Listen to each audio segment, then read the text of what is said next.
Hello, good day to all our viewers, and welcome to another episode of the Peace Clinic. We are glad that you could join us.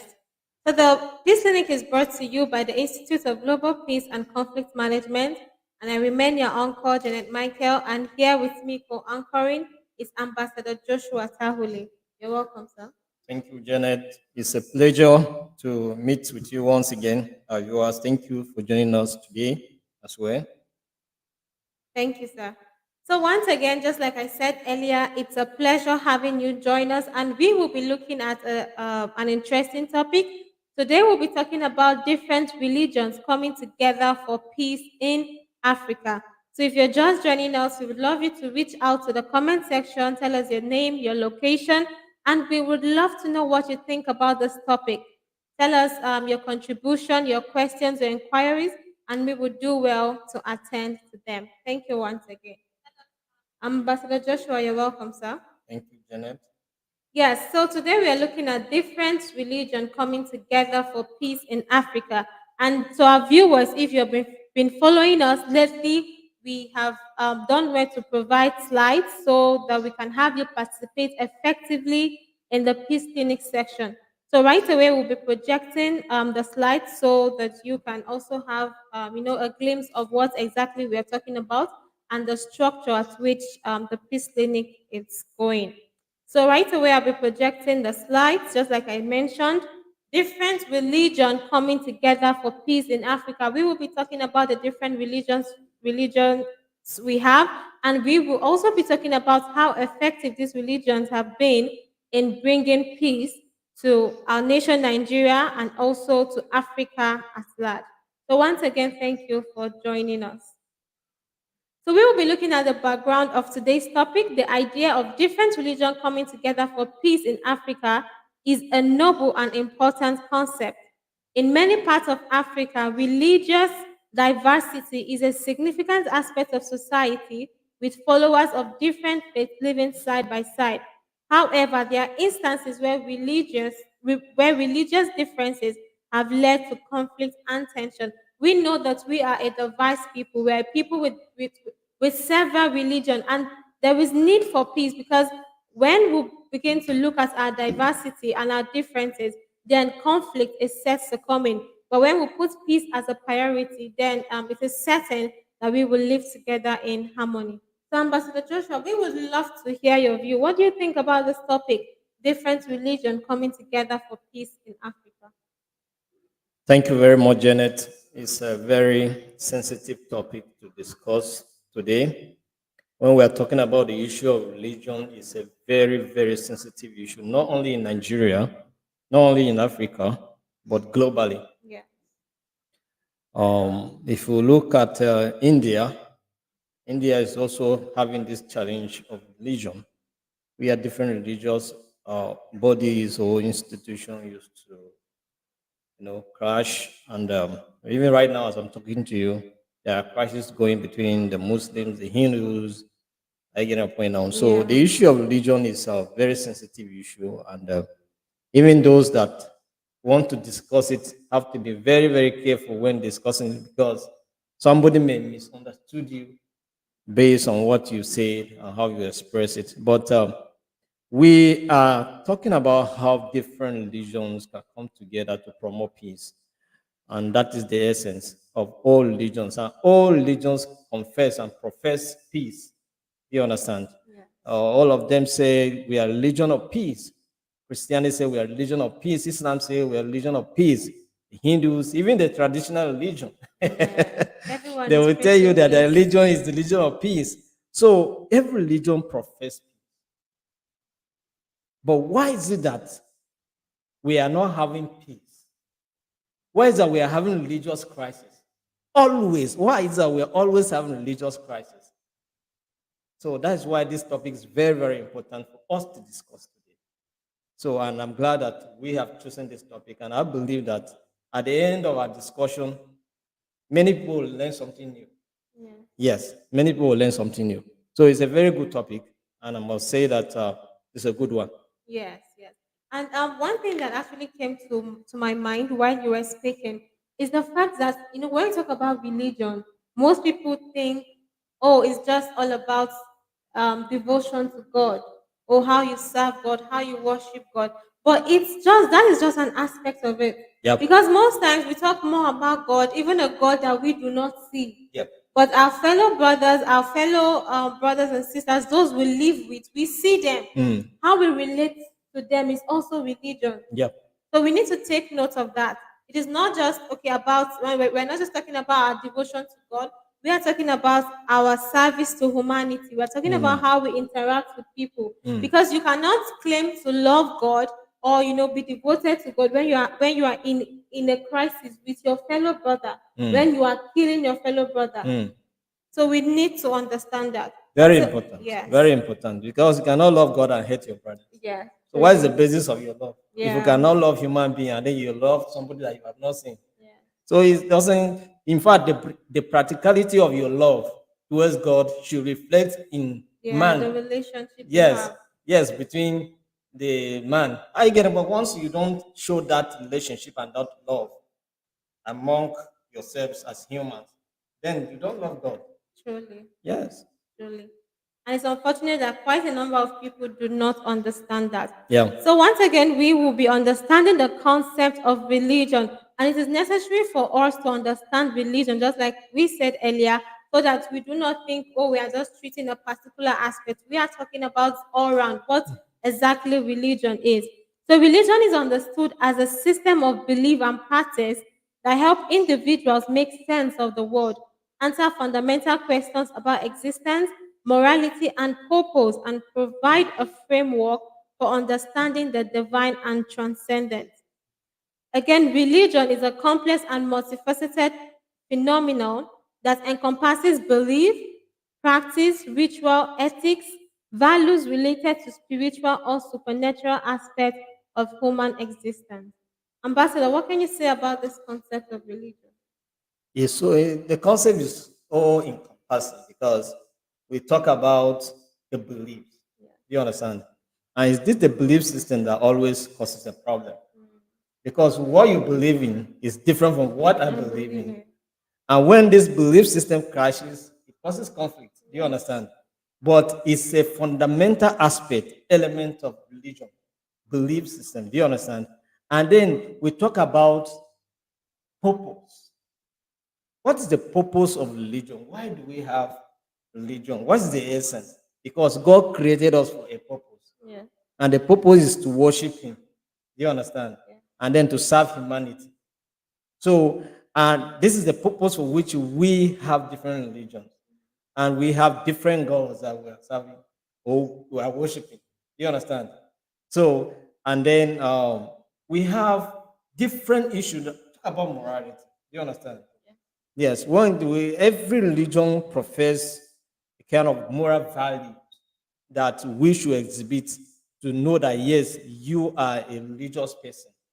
Okay, when somebody see you, they should be able to identify you based on your religious practice as a moral person, or by the way you conduct yourself. Somebody should be able to know that okay, this person is a religious believer or has certain ideologies that he believes in. Are you getting the point now? So there's it's a very complex issue. Do you understand? It's so encompassing. There are so many aspects, but above all, it's something that guides our oppression. You understand? As human beings, guides our relationship, it guides our interaction with people, and even our relationship with God. So, but that belief system is the only issue that always causes problem. Truly. Otherwise, all of us, all religions profess certain morals that you should be able to exhibit. Yes, but when this belief system now differs, sometimes they cause problems, Yeah. and that's the issue.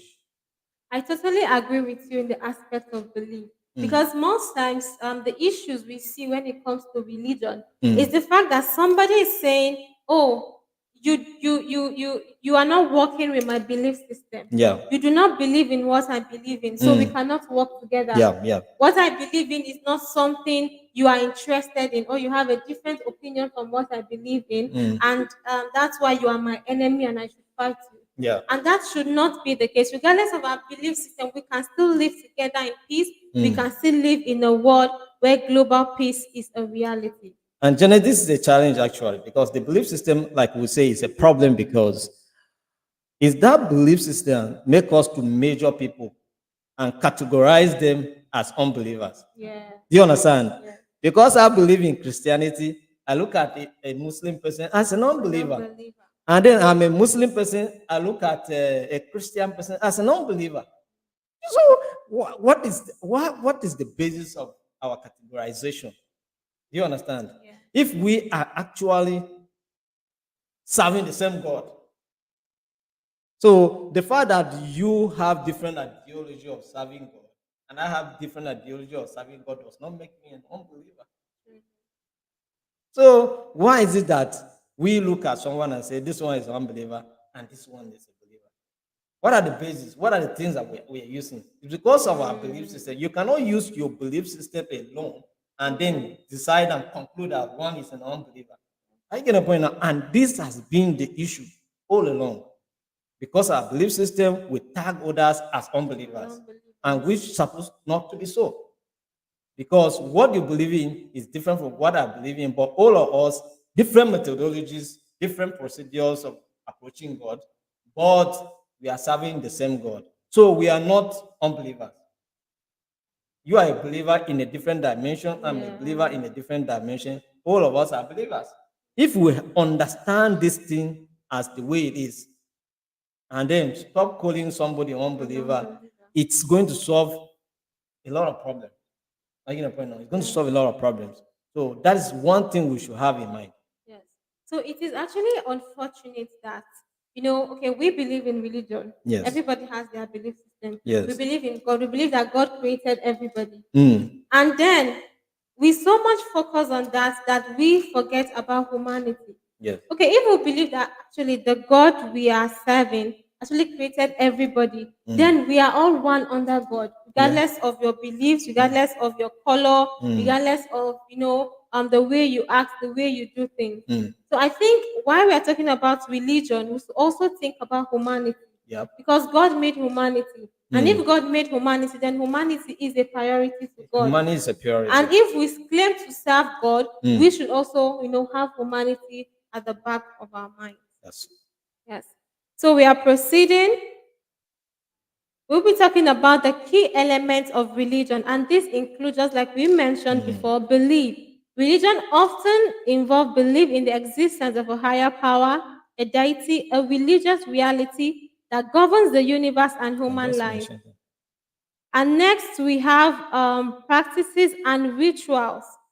That is also a key element of religion. We also have ethics and morality.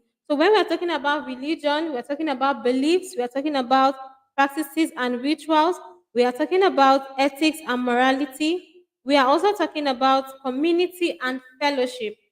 We also have the sacred texts and traditions. We have symbols and sacred spaces. So these are the elements, the key elements of religion, like we have mentioned. So, Ambassador Joshua, over to you. The other key elements of religion aside belief that we have mentioned. Yeah, like we talk about the issue of belief systems, we have other elements that identify our religions. I get a point on and our practices, rituals, kind of rituals that we, offer. They differ in different ways. I get a point now, but all of them, contribute to making our religion beautiful. I get a point now. Yeah. So we have also ethics and morals. We have standards and belief system. There are some of the religion that say, oh, marry one wife. Some say marry as many as four. Okay. Some just marry as many as you can. I get a point on as your capacity can carry. Some will even marry beyond their capacity, but they still marry. I get a point on that traditional African religions and all of that. So we have different religious standards and ethics that are out there to help us to, guide our operations. I get a point on. So they are out there, so many of them, and then there are symbols. Like, one of the things that is causing crisis even between Palestine and Israel is because of religious Religion. symbols. Okay, we have certain religious symbols. We have our churches, our mosques are here, and then we cannot do away with them. There are cultural issues also there that are associated with the religion. I get a point on. So they are there. So these things, serve as our social identity. This is our identity, okay? Yeah. Okay, because they guide our operation, they define who we are, again, as a people. So this element, these key elements we have mentioned here make the whole sense of religion so, beautiful and so, uh, enjoyable, Engaging. and Yeah. interesting to participate. So that is just it. Oh, and there is also the community and fellowship, and also the symbols and sacred spaces, as you've mentioned. Yes, because it brings about different people together. Yeah. I get a point now in fellowship, and then we commune together as a people. Okay, so when we have an agreement based on what is guiding us, then we come together, celebrate. When it's time for uh, festive period, you see how people gather together Yeah. celebrating their religious activities. So it's very, very interesting and it's good. Yes. So before we proceed from the key elements of religion, we have a comment here from Mr. Obadeyi Bamisola. He says another element of religion is marriage, mode of dressing, and cultural orientation. I think that's very And true. that's true. That's That's true. very true. That's very true. Yes. So Yes. thank you very much, Mr. Obadeyi Bamisola. We appreciate you for that comment. And to our viewers, you can still reach out to the comment section and let us know what you think. We want to have you involved in this conversation about religion and how we can use religion to achieve peace in Africa and in the world at large. So next, we are looking at in what ways can different religions come together to promote peace in Africa. Now we are going in depth. We talk about interfaith dialogue. This is when different, religion come together to dialogue and then discuss the common values, the shared goals, and ways to promote peace and understanding.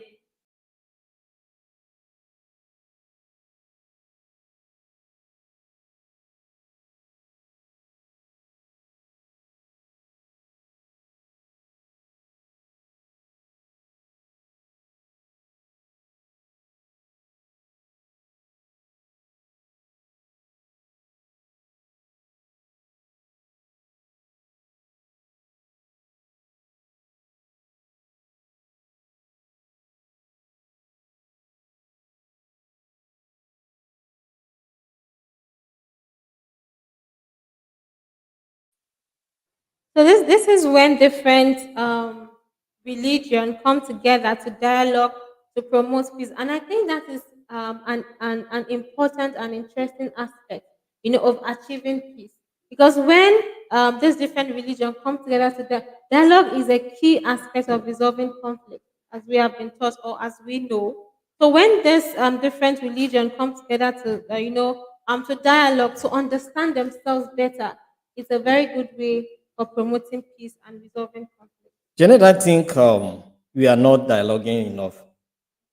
Okay. Yes, I think the religious bodies or religious organizations in Nigeria and in Africa are not engaging themselves as they're supposed to be. We're supposed to be engaging ourselves frequently to chart a path for peace in our nation.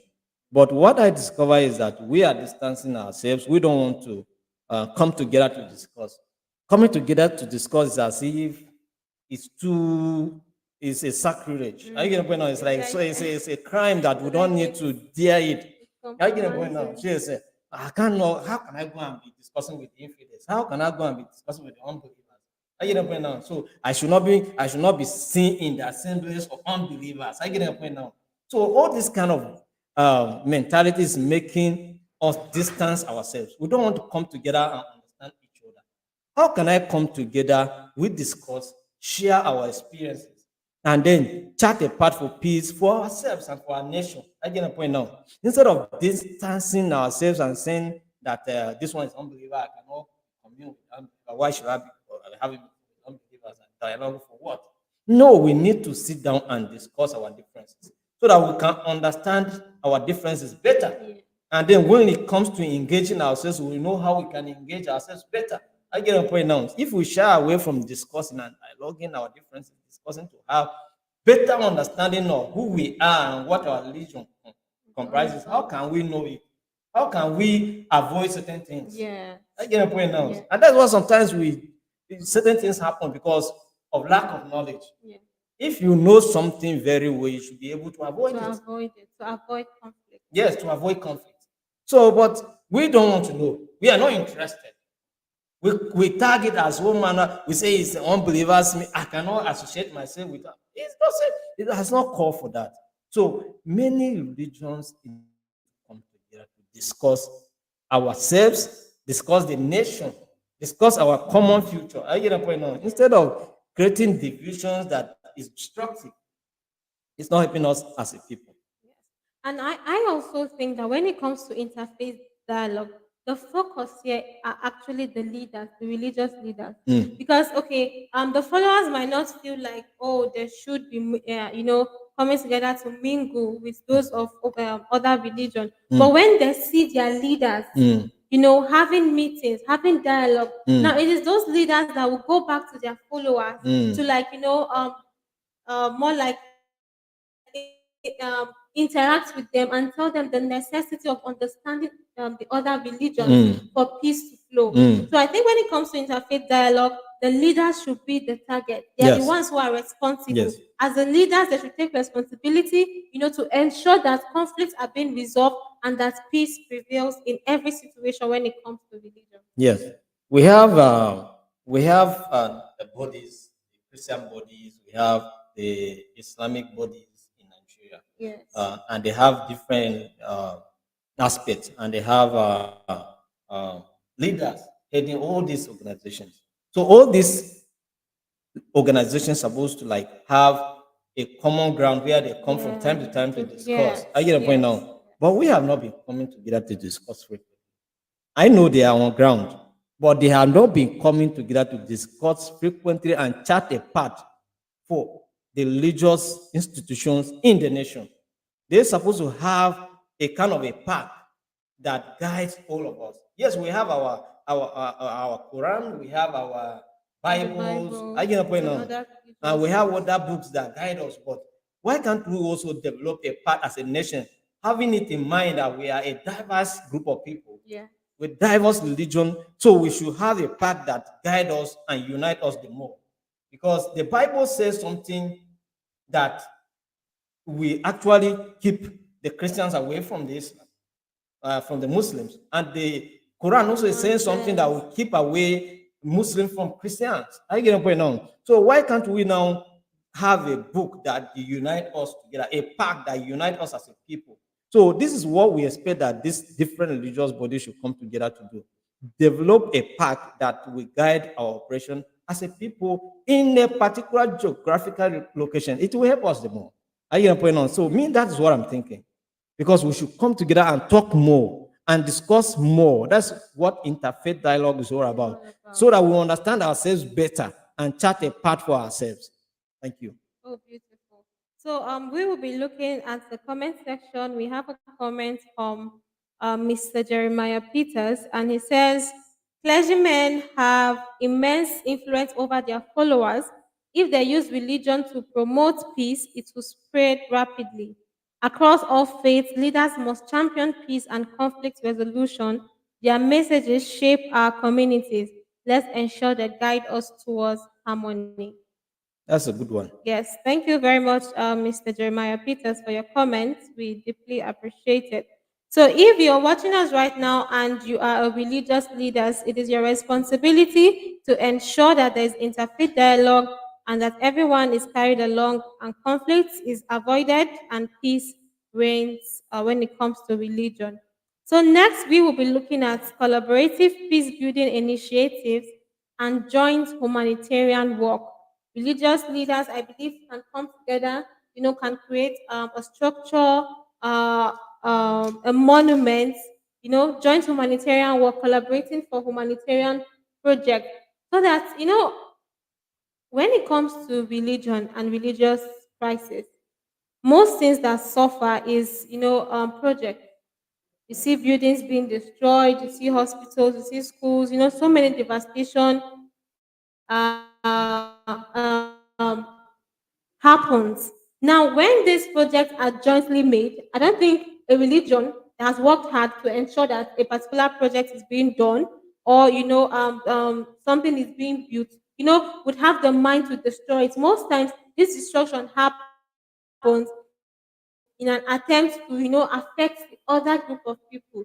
So when they are joint projects, it is everyone's responsibility to protect it. So it will lead to, avoiding destruction when conflict occurs. Actually, when we come together to define a path that we're going to follow and jointly engage in carrying out certain project activities that will permit us to carry as a religious institution. I believe that, and most especially at the community base, you understand, it will go a long way to reduce some of the tensions we have and destructive activities that we experience during conflict. I get a point, just as you have said. And then apart from that, in time of humanitarian need, okay, all religious bodies should pull resources together Together. to support the people in need. It doesn't matter your religion, okay? But when it comes to conflict, all people suffers. I get a point now. Christian suffers, Islam, Muslim suffers. Everybody Everybody suffers. suffers. Even the Regardless, unbelievers even also the suffers. atheists that have no God, the Okay, one that and those don't that doesn't believe even believe in God in at all God. also Yeah. suffers. So, but if we pull resources together and then do something for humanity, it will go a long way to preach the message of peace. You understand? Yes. So it shouldn't be like, okay, this particular body will go and this one will go. No, let all the bodies come together as religious bodies in organization in Nigeria. I get a point now. And put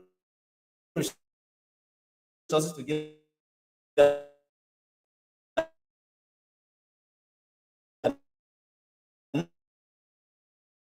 Not that uh,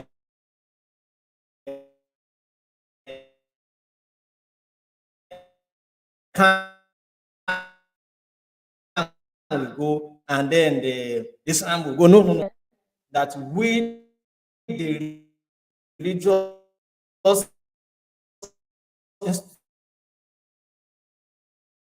institution in Nigeria, are put resources together and we have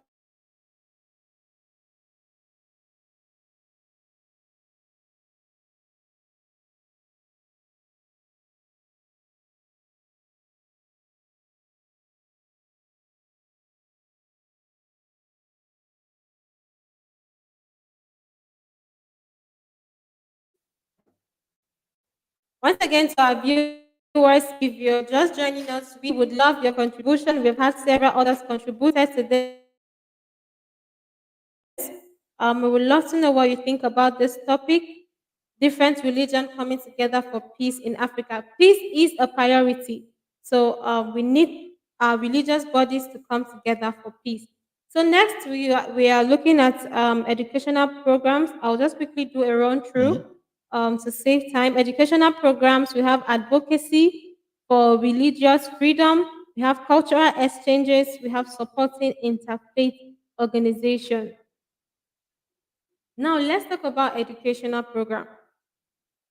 Promoting education about different religion and fostering religious literacy can help dispel understanding, stereotype, and prejudice that can lead to conflict.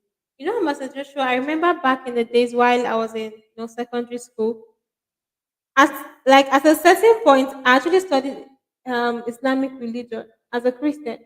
There was this their greeting, their salutation. We had to learn. It was compulsory for everybody.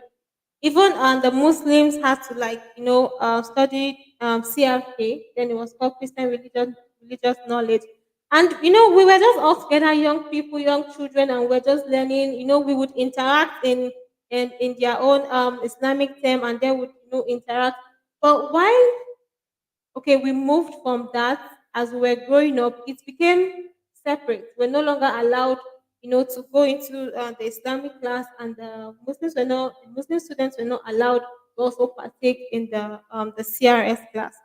And I think that's actually quite unfortunate Yeah. because young people, especially children, our educational system should be used as a platform for understanding different religions. Because at that young age, if we are not being trained to know that, okay, it doesn't matter somebody else's belief or religion, we are still one. We can still live together in harmony. Nowadays, we see, okay, a child that is a Muslim cannot really interact with a child that is a Christian. And I think that using our educational system as a platform will help, prevent that misunderstanding and that, Janet, that is a very, very serious issue. Do you understand? yeah. So now we come to understand that we have what we call CRS. We come to understand that we have what we call um, Islamic IRS, IRS Islamic religion. studies. I get a point now. What is the traditional religious studies? Do you understand? Yeah. That's just one question to ask. But much more to it. Let's take it that we have two prominent religions in Nigeria, Islam and Christianity. So why can't we have only one religious studies that consists of all the elements of Christianity and Islam in one place and all of us study it? What crime is that? If you come to understand my own religion, is it a crime? If I come to understand your religion, is it a crime? But we have separated it and children are studying it separately. So we don't have an idea of what other religion is all about. And that's why we look at ourselves as enemies. Are you point now? Yes, you are. That is, by that it has divided us the more. Yeah. There's no element of unity in that division. Say, this Islamic student go your own way, Christian student go your own way. You understand? Why can't you teach us all in one place? Let me know about Islam. Let those that are of Islam know about Christianity. What is wrong about that? How can that become a crime? That I know about your religion, you know about my religion.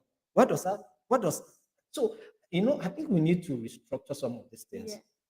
We need to restructure, and that's why we are clamoring for the establishment of peace studies as a subject in primary school and secondary schools. I think that will help to also bring this concept or these issues together. Yeah. Because in peace and peace studies, we discuss all of them. Do you understand? We will discuss all the religious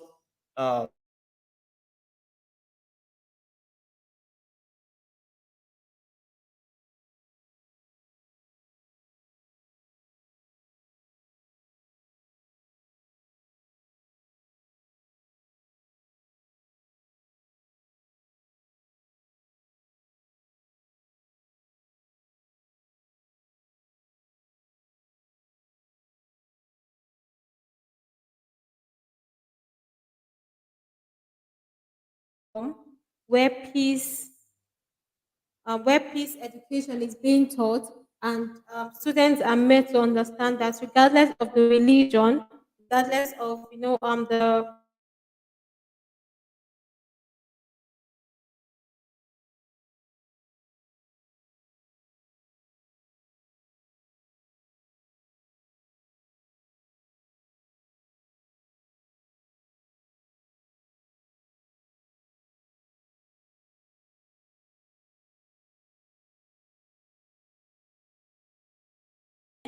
that celebrates the diversity of religious tradition in Africa can help promote mutual respect and appreciation.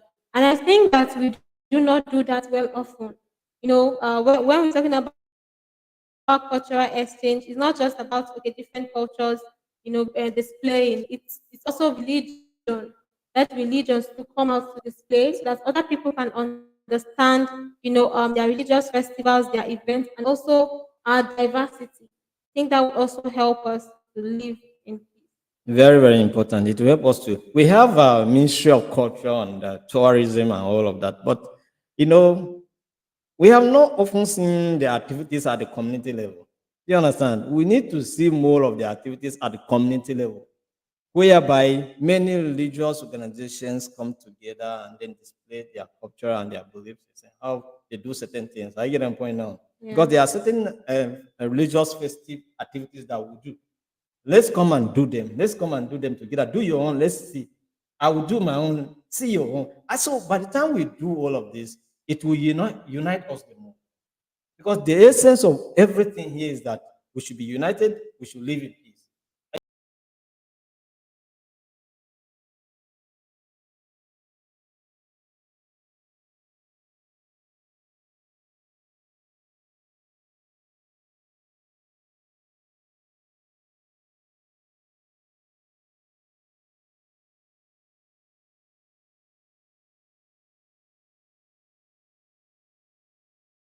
Allow people to decide where they want to be per time.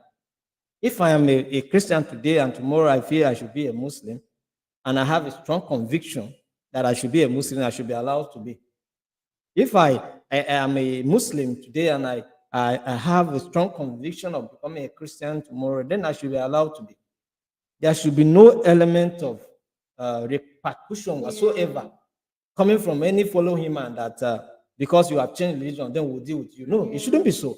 I get a point now. There shouldn't be any form of threat when someone made up his mind or her mind that I don't want to be in this kind of religion because it's freedom. Yeah. It's a free choice. If you decide to go with this one, it should be allowed. It's a freedom of association. I get a point now. If I want to be a Muslim, I should be allowed to be a Muslim. If I want to be a Christian, I should be allowed to be a Christian. Nobody should limit me. It's my choice. Yeah. I get a point now. But we have been seeing instances whereby if one make an attempt to change the religion, there are threats, there are all manner of things. I get a point now. Some even lose their right of being called a child of their parents again. Why? That's the issue. That's the challenge. Yeah. So I think we need to work on this. I think we need to work on this. It's very important. It's actually a challenge because I remember while growing up, there was this young man who was he was actually a Muslim, but he do come to my neighborhood and then we interact, we play with. If you even see him by appearance, you will not even think like you would think he is actually a Christian, but he was a Muslim. And at some certain points, we actually stopped seeing him in the neighborhood.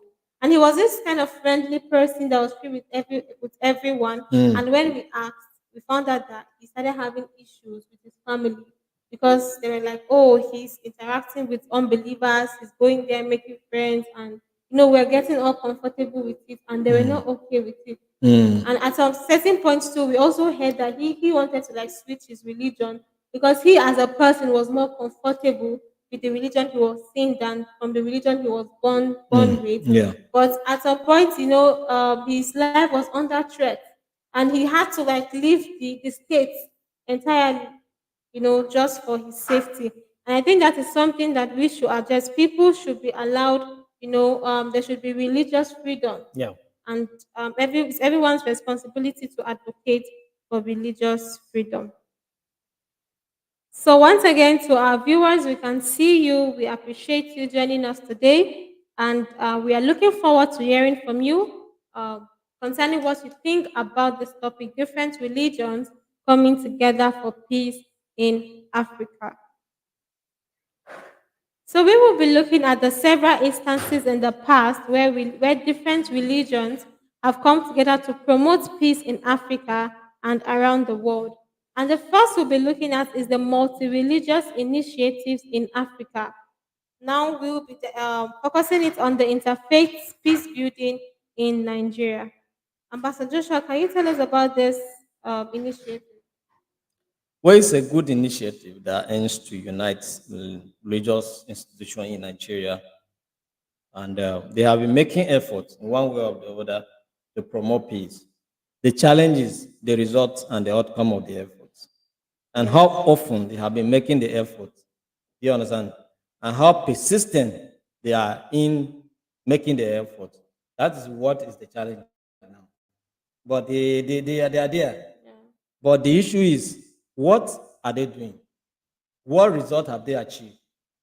What transformation have they brought? That's the issue. Yeah. Are you getting the point on? These are the questions to ask. But they are there. They have made efforts. They have been talking. They have been engaging. but their engagement is not frequent. Their engagement is not bringing the desired result. Okay, we engage and talk and then do nothing.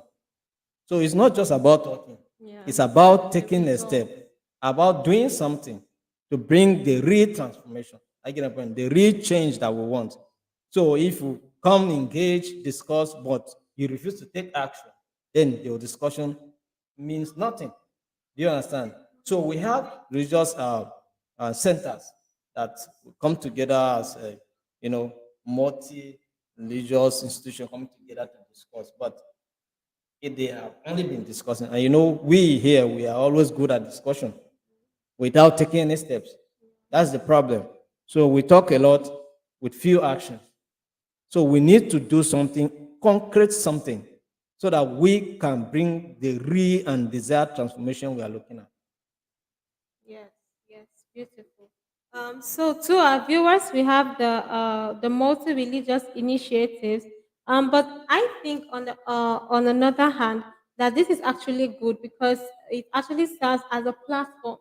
So we can have people who are interested in investing or contributing towards ensuring that religious initiatives are carried out in Africa.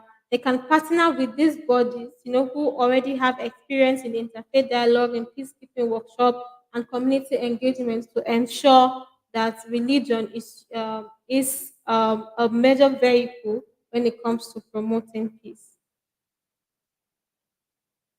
So next we will be looking at religious leaders for peace in the Central African Republic.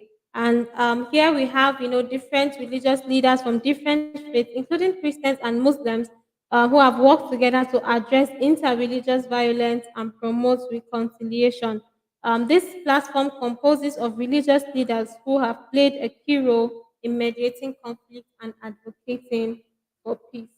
But just like I have said, Yes. if you talk about Central African Republic, it's also one of the most trouble area, trouble country. I get a point now in terms of conflict.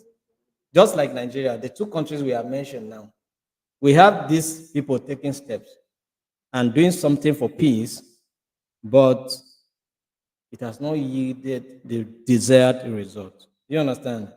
So the question now is, what is the action? What are they doing? What steps are they taking?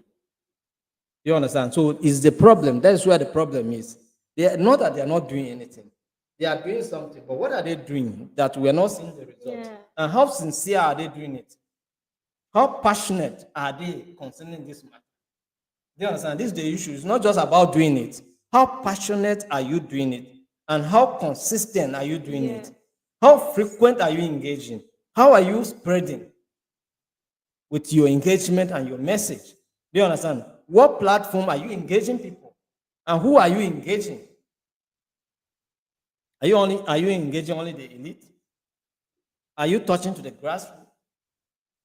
So it has to be holistic. There must be a holistic approach to dealing with this issue. Otherwise, we'll continue to do. That's why this Central African Republic, Nigeria, they are okay. They are doing something, but we have seen conflicts here and there. Even now, as I'm talking to you now, in Central African Republic, so much conflict going on there. In Nigeria, the same thing. So what are we saying? For me, they are doing something, but what they are doing is not enough. That is it. Yes, and I also love that you mentioned consistency because it's one thing to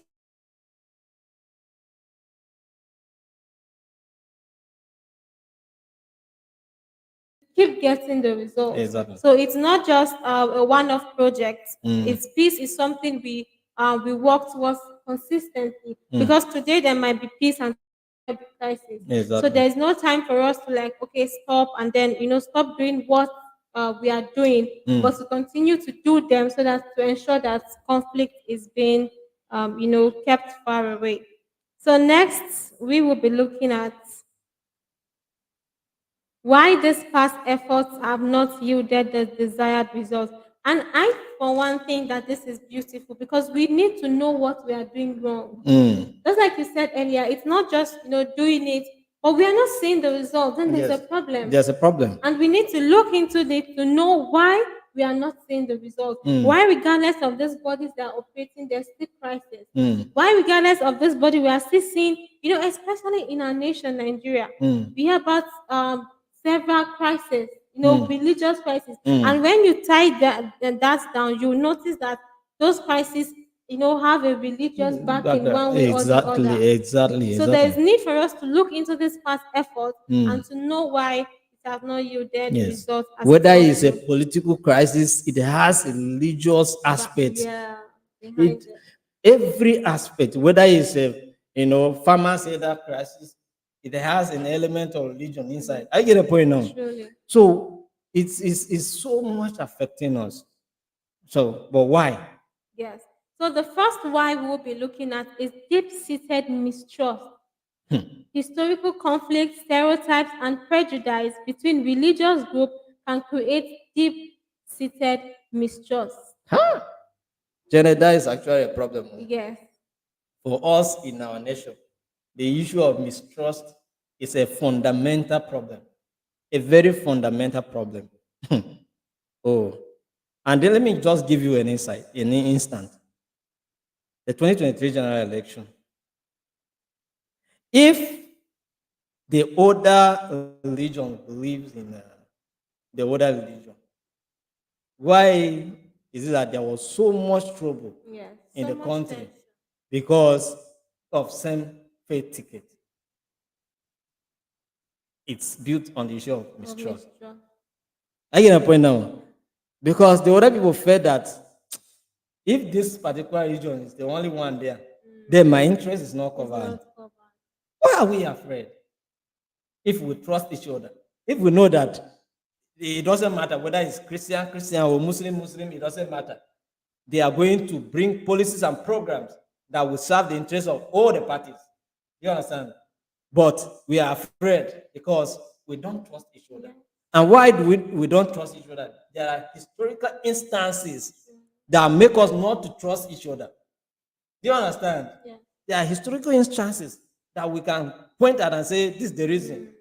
Okay, let's take one, for instance, the civil service. If going into the civil service, we have an imbalanced religious inclusion. I get a point now. So this is an instance whereby it's making people to be afraid.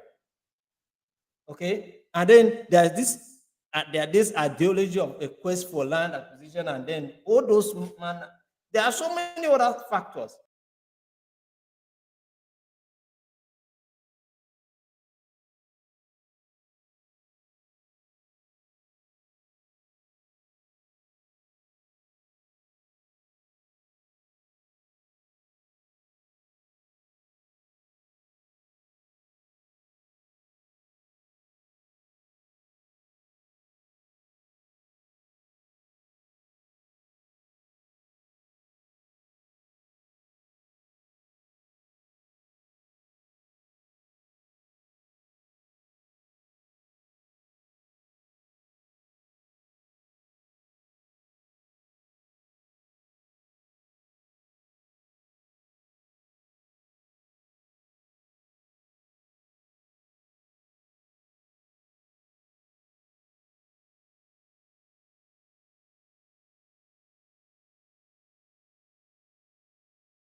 Yes.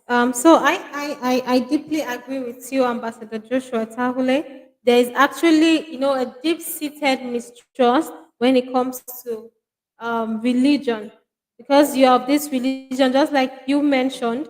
People believe if you are not of my religion, then you will not, Protect my interest. yes, you will not protect my interest, Yes. and it's better for somebody of my own religion to be Be there there, so that yes. I can be certain and I can be sure that Hmm. my interest Interest is will be protected. protected. Yes. So next we are looking at extremism and radicalization. Hmm. And I think this is also a major reason Hmm. why we have not been seeing results. The issue of extremism is something that you know, it's like at a certain point, it's like it has actually gotten out of hand Hand. because the level of yieldedness Mm. that some particular followers of a particular religion have towards their religion Mm. is such that even their thinking ability, Mm. it's It's affected. yes, it's affected Mm. because you so much believe in your religion that you do not value human life. Yeah. You even your life is not valued. Value, yes. We see certain people believe so much in a particular ideology that Mm. they are willing to sacrifice themselves. We have story of suicide bomber. Mm. Like you put yourself in a position that you do not value your own life. Mm.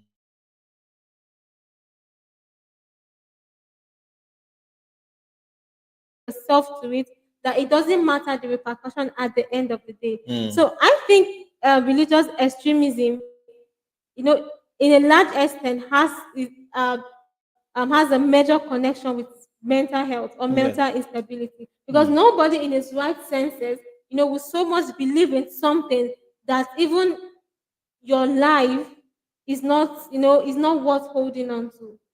So I think this is something that we should look into as a people. And that's why, when you look at it very well, some people used to say that religion has brainwashed people in Africa.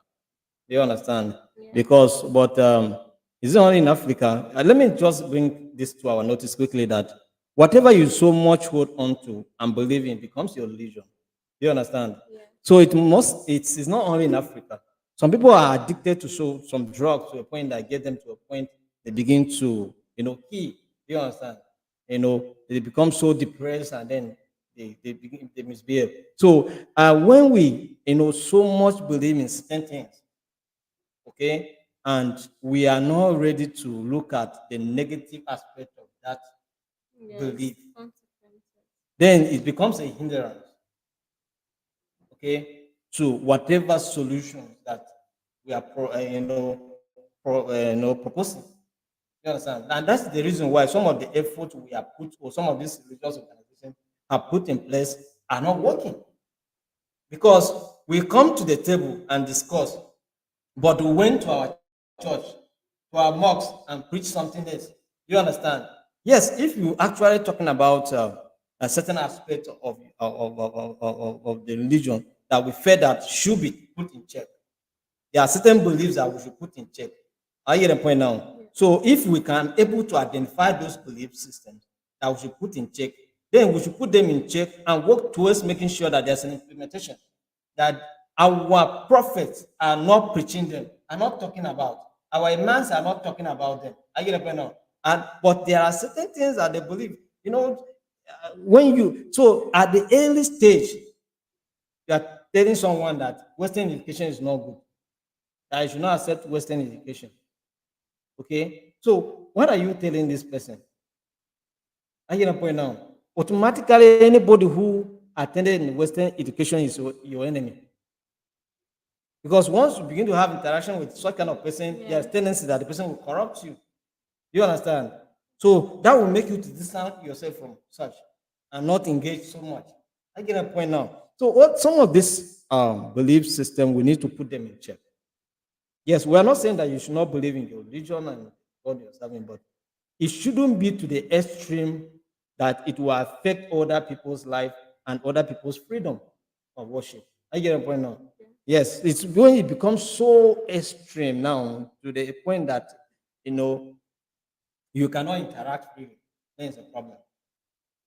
Mm. It's a problem. But I must tell you that there's a level of improvement when someone exposure can give to the system and the cost of interaction. You understand? There's kind of improvement. So it's it's a matter of concern. This religious extremism, radicalism, where people wear bombs, you go and kill someone, or you want to cause destruction, and then you put your life at stake. That I am going for the sake of my own religion And my belief system. and my belief system. It doesn't make sense. It doesn't make sense at all. But we need to check just the issue of mental health. Some of them have gone into it so deep that they need reformation, okay, for them to come out of it. So it's very important. Yes, truly it is. So next we are looking at political manipulation. And I think this is also another major aspect we need to pay Another attention problem. to. It's another problem. Yes. It's another problem. Political manipulation. 2023 election have shown us some of those political manipulations. And the system also is built in such a way that it's completely imbalanced. Yeah. And those imbalances are now creating more problems for us, strengthening the issue of manipulation into the system. Okay? Because certain political appointments are being made based on these issues. Manipulation. Put people to manipulate certain things for you, for your interest, for your favor. I get a point now. So it's a problem. It's a problem. It's a problem. You look at how elections were won in 2023, they are so questionable. So questionable.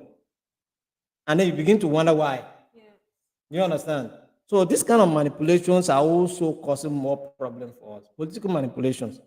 Okay? Because you see, religion and politics, they have something in common. When the politician doesn't know what to use, he uses religion. they use religion because they know that that's where people they can get the people. Yeah. You understand? People that can be easily manipulated. People that can be easily manipulated. So they use them, they use such factors to manipulate people and then go into power. Yeah. And the manipulation continues. Yes. So political manipulations are also a hindrance to achieving what we're talking about here. Yes. And just like we said earlier, when you look behind every religious crisis, there's either a political Yes, there's a political a connection. political connection. Yeah. And when you look at the political crisis, there's also A religious connection. So it's actually quite unfortunate. Yes. So as we proceed, we are looking at differences in ideological beliefs. We have social and economic disparities. We have lack of institutional support, communication barriers, resistance to change. And I think these are also major factors when we are talking about why the results we are hoping, to achieve the results of peace is not being achieved when it comes to religion. Yes, there are communication barriers simply because when you communicate and I don't hear what you are saying, it becomes so suspicious. Even when you are not saying anything that concerns me, I'm becoming so agitated because I feel that what you are saying now, maybe you are indirectly talking about me. So communication barriers are also a problem. Yeah, maybe you are in a particular area where it's dominated by a certain group of people and they are communicating and you are not hearing them. It causes a lot of problem. Okay, so it makes people to become agitated. And then another one is the issue of resistance to To change. change, yeah. We don't want to change. Truly. We are developing, but we don't want to change. Development is coming, advancement in all aspects of life is here, but we don't want to change. We just want to remain where we are. It shouldn't be like that. We should be changed. At least we need to change. Yeah. But once we are so dogmatic that we don't want what we knew. Yeah. No We want matter to what remain with happens, what we know, we should remain what where we we are. understand. No. There should be, as we are moving, and that's the reason why we are not progressing as we're supposed to progress. Because we are not embracing change. Truly. People stick onto something and they click onto it and they don't want to give away. They don't want to compromise. They don't want to bend. They don't want to give certain aspect of their religion. Despite the fact that this aspect are becoming a hindrance to our progress as a nation, they don't want to do away with it. They want to hold on to it, and then they are making development so difficult, interaction so difficult. I get a point now. So we don't need to continue to hold on to those our religious belief system. We need to do away with some of them. And this is the reason why coming together to dialogue and to look at it. That's why I say we should have a path for ourselves as a nation, as a religion, as a group of religious institutions in Nigeria. Let's have a path that is defined for us. Let's look at some of the things that we are doing that are not good enough and say, okay, this thing, yes, it was in the existence, but let's do away with it based on the fact that we have It's not advanced. relevant. Yes, we have advanced to a our- certain level. Let's do away with this kind of belief system and then work towards it and then pass the message across. And then you see, we will begin to improve and we begin to grow. Yeah. Do you understand? That's why sometimes you see there are other countries whereby you see we have different aspects of religion. We have Christians, we have Muslims, but we are not seeing crisis. Why? They have advanced to some certain Yeah. extent. I get a point now. They have advanced to some certain extent. But why is it that we are not being able to do it here? You understand? Yeah. Are you telling me there are no different religious group in UK? We have. You understand? But they have tried to advance certain things and do away with certain things. And then they are moving together. Everybody's moving his own life. Yes, truly, truly. There's a need for us to embrace change and not be resistant to change as a people. So next, we are looking at why is this topic necessary for discussion. There might be someone watching us now and think, oh, is it actually relevant? Do we have to discuss religion and peace? But this topic is actually important, necessary. Discussing this topic helps promoting understanding and tolerance. We need to understand each other, just like we have mentioned earlier when we started. There's need for understanding. We need to understand our diverse belief system. We need to understand, okay, what should I do or should I not do not to trigger conflict? What should I do to promote peace instead of conflict? So we need to understand it and also tolerance. And I think this issue of tolerance is something that we actually need to address. You know, people can tolerate what someone from their religion did, but will not tolerate when somebody else from a different religion does it. And that is very common even in our nation, Nigeria. Okay, if somebody says something and it doesn't sit well with you, but since he's from your religion, you can easily pardon it. But Yes. when it's from another religion, it becomes a major Major problem. problem. And there is, no spirit of tolerance at all. At all, yeah. Everybody just wants to insist that, oh, you did this, you did that. Everybody just wants to have their way with their religion. And that's for a very long time has been a basis of conflict in our nation. And Janet, you know that the basis of tolerance is understanding. Yeah, It's when you understand someone that you can tolerate certain things. truly. And we are refusing to study our religion together and understand each other. So how can we tolerate one another? When it's just like a marriage, do you understand? Yeah. Husband and wife. Because you are living together, you are understanding each other every day. And that gives room for tolerance. Yeah. Yes. You know that, okay, over time, this is what my wife does, or this is what my husband does. So I must tolerate it. I must come to understand. I must embrace and accommodate certain things. I get a point now. And then the extreme ones you caution. And then one. I get a point now. Yeah. So but we are refusing to understand each other. We are refusing to come together to discuss ourselves, our religion, how they are affecting our growth, how they are affecting us as a people. We are refusing to come together to discuss how can we now tolerate one another. Tolerance is going to be very, very difficult until we come to understand our differences before we can learn how to tolerate. Even when someone says something that is not pleasant to us, we can still tolerate the person because we have learned to understand the person.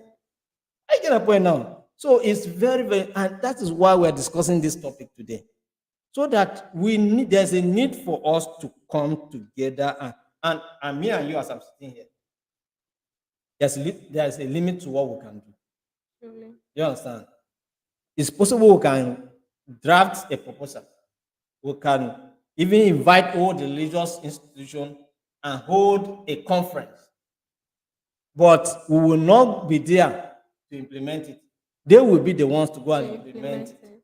Will they go and implement it? Even as we are discussing here, some of them may hear and listen to what we are saying here. Will they implement it? That's what we're saying here. Do you understand? Yeah. So we are so resistant to change. We don't want to adjust ourselves and our position. So we need to adjust. For We need peace, to understand not each for other. anything. And if our generation refuse to understand each other, it's fine. But let's create platforms that unite the younger ones, the younger generation, Yeah. so that in future time they can be able to live in harmony. And that's what we are saying, that that they should bring all these religious subject into one and make it religious studies. Okay, religious studies instead of Islamic religious studies or Christian religious studies. Let it be religious studies, and then bring all of them together. Let all the children learn everything. Let them learn about Islam. Let them learn about Christianity and know the way.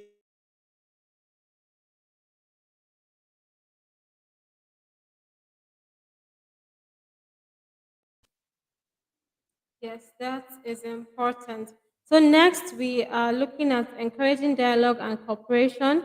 We have spoken extensively on this, the need for dialogue. So we are encouraging, as the Institute of Global Peace and Conflict Management, we are encouraging interfaith dialogue, which is, actually aimed to resolve conflicts, to promote peace, and also to build bridges between religious groups. Yeah. Another reason why we are discussing this is to empower communities.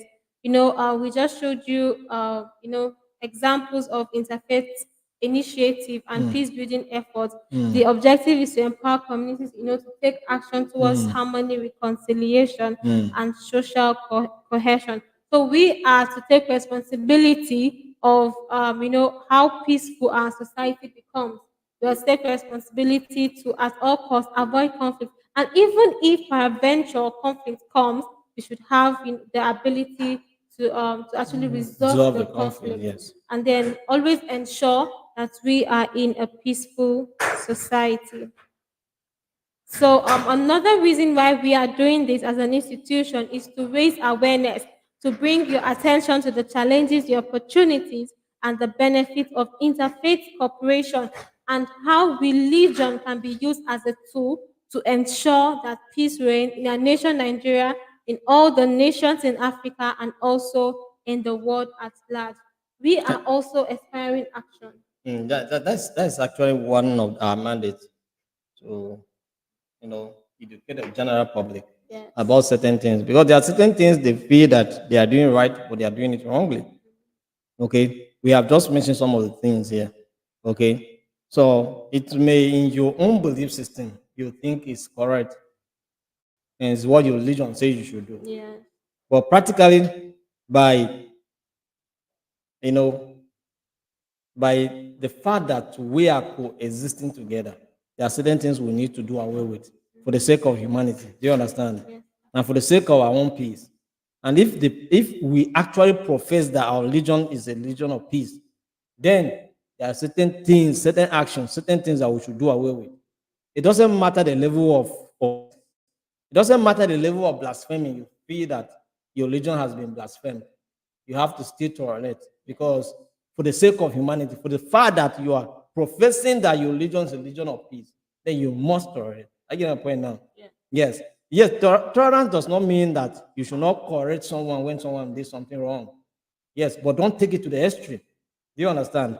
If someone blasphemes my religion, I should be able to educate you to know more about my religion, and then give you the opportunity to know that my religion is a religion of peace. But by the time I take it to the extreme and kill somebody, then no Just matter to how prove I a say that point. my religion is a religion of peace, no one will believe me by that singular action. You understand? So if my religion is blasphemed, it has given me an opportunity to show you that yes, my religion is a religion of peace. Yes. And what do? I will By tolerate first the responding offense. peacefully. I will tolerate the offense first, and then make you to understand what my religion is made of. Do you understand?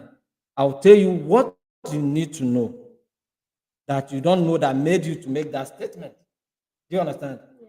And then I will encourage you to take steps to understand more about my religion. You understand? Instead of somebody say my religion has been blasphemed, my prophet has been blasphemed, or one something like that.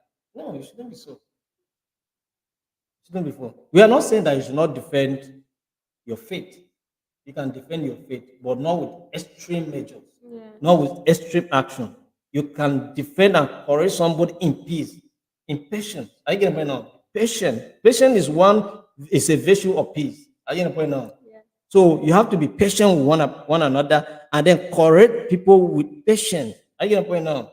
So if someone offend you and your belief system, give them opportunity to understand your belief system, understand your religion. Okay? So far as you can believe the fact that your religion profess peace and it also stands for peace, then it has given you opportunity to present peace to the person that offended you. If you fail to do this, there's no argument, there's nothing that you do that will make someone believe that your religion is a religion of peace. Do you understand? And this is where we are getting it wrong. When someone to say, oh, someone blasphemed, and then the next person you kill. No, it's not correct. What you need to do is that call this person aside, make them to understand. And if the person is resistant to listen to you, there are other steps you can take to guide the person. Okay? And maybe even to discipline, but not to kill. Not extreme measures. And that will make our society to be a better place to live. Yes, truly. People of different religions should be made to understand that we as a people we need to understand that our religion we should not take religion to the extreme just like we have mentioned before, and that is why we as the Institute of Global Peace we are creating awareness. The Peace Clinic is actually a platform to create awareness to educate the general public on the do's and don'ts and why we need to promote peace and the ways we can do that as a people. So we have inspiring action. The reason why we are talking to you right now, to our audience now, is to inspire action. As an individual, you can take it upon yourself, to carry out projects, to carry out to speak to your fellow, your brothers and sisters of the same religion. They might not be here listening to us, but you are here right now listening to us. Help spread the gospel of peace. So as you go back to your cycles, to your friends, to your relations, you can speak to them about the need for religions to be a tool for peace and not a tool for conflict. The reason, Actually, and if you are not here now, but you come across this meeting and you are able to listen to what we are saying here, take a step towards change. Initiate a change action. Do you understand? And it can start with you. We are not saying that you must go and form an organization to create a change. Start from yourself, within your cycle, just like you have mentioned, from your family, and then you can spread to the society. I get the point now. If now someone offend you now, based on your religious belief, and then the person, or you call the attention of the person and give the person opportunity to understand your religion in a peaceful way, then you have just done what we are talking about here now. You have preached peace more than any other thing that can be done. If you like, go and organize, stand on any television station that has a population, a listening audience of millions, and talk how your religion is a religion of peace, nobody will still believe. But by simple action of just listening to someone carefully and then giving them the opportunity to understand that your religion is a religion of peace, despite the offense, the message is too much. You don't need to go and organize yeah, any media publication for anything. The action you have just taken has speak more than any amount of any words you will say. I get the point now. So it starts with individual. Start from your own circle. Even if no one believes in you, if no one accepts what you have just said, but you have believed in it, and that will start creating change in our society. Truly. And that is what, people do not understand. When it comes to religion, our Mm. action speaks more than our voice. Yes, It's yes. not just about going about talking to people about your religion. The action you take, the things you do, how you respond to situations Mm. also speak volumes. Yeah. Back in my university days, I had this roommate, Mm. a Muslim, like a typical Muslim. Like if you see her, you just know that this is Islam. Mm. But her behavior, the way she related, at a certain point, I just had to, sit down to think. Like, Islam is not bad at Mm. all. Because Mm. from the way I saw her, she related, Mm. she was such a peaceful person. Like, if there was any conflict, she comes to make sure that the Yeah. conflict is Dissolve, resolved. yeah. Her last time was just preaching peace all over the place. Mm. And me, as a person, I was not actually the kind of person that would, feel relate with somebody who is a Muslim. Mm. But seeing her attitude, seeing her behavior, Mm. I got to understand that, Islam is not, the way people might, portray it, or it's all about violence or this or that. It's Mm. not that. Mm. So her actions, the way she behaved, actually preached to me to Mm. understand her religion better. Yeah. I think that is one thing we also need to take note of. Our belief, our action, our behavior also speak volumes when it Mm. comes to religion. Yes. And the traditional religion that they believe in Yes, rituals, killing truly. people to do rituals, that is violence. If you have such kind of sacrifice that you must kill human being to do, then your religion is a religion of violence and must change. Do you understand? If we need to do sacrifice, don't carry human being. Carry animals. We have different animals that you can use for sacrifice. There's no religion that profess that you use human being for sacrifice. You understand? And in such situation that you have to use human being, then you should use your own child.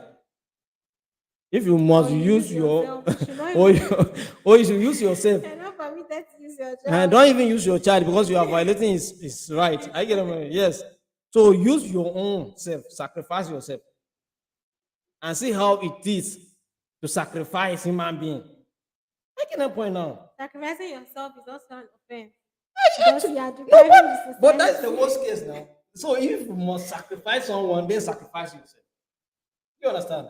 So the truth of the matter is that if we are practicing traditional religion, whereby there is instance where it says you should sacrifice human being, then just do a practical demonstration. Just use yourself for the sacrifice, and then just go for good.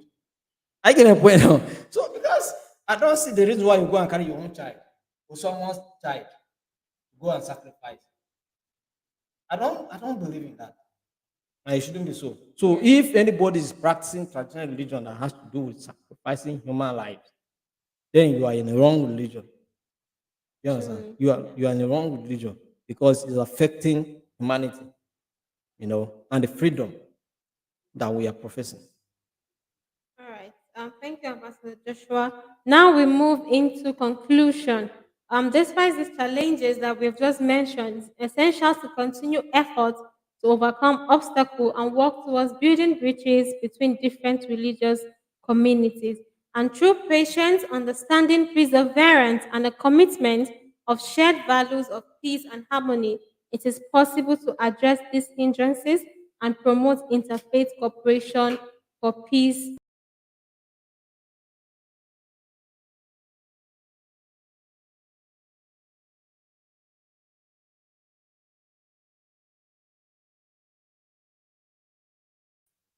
So, as we conclude, Ambassador Joshua Tahule, we actually see that peace is possible through religion. Regardless of the challenges, regardless of the obstacles, we can still work towards peace. We can still work towards achieving peace in Africa and also global peace. So we should understand that through patience, through understanding and preservation, it is possible to address these hindrances that we have made mention of and to ensure that peace reigns in all aspects of our society. Yes, perseverance is very, very important. We must persist. We must persist until we get the result. Not something that will take step today, tomorrow, then we'll go and relax. It will not produce any result. And that is why we have not been achieving any result. Because we are doing small, small, small action. and then we'll go and relax. Relax. So No it's not helping us. consistency. We have to maintain consistency and persevere until we achieve the result we desire for peace in our nation and development. Oh, Thank you. beautiful. Thank you so much, Ambassador Joshua, for joining on today's episode of the Peace Clinic. And to our viewers, we appreciate your presence. To all those who contributed, Mr. Jeremiah Peters, Mr. Obadei Bamisola, Mr. Stanley Fadoa, we appreciate your contribution, and we look forward to seeing you on the next episode of the Peace Clinic. So once again, thank you for joining us. We appreciate you, and we hope to see you next time. The Peace Clinic is brought to you by the Institute of Global Peace and Conflict Management. Thank you, and see you next time.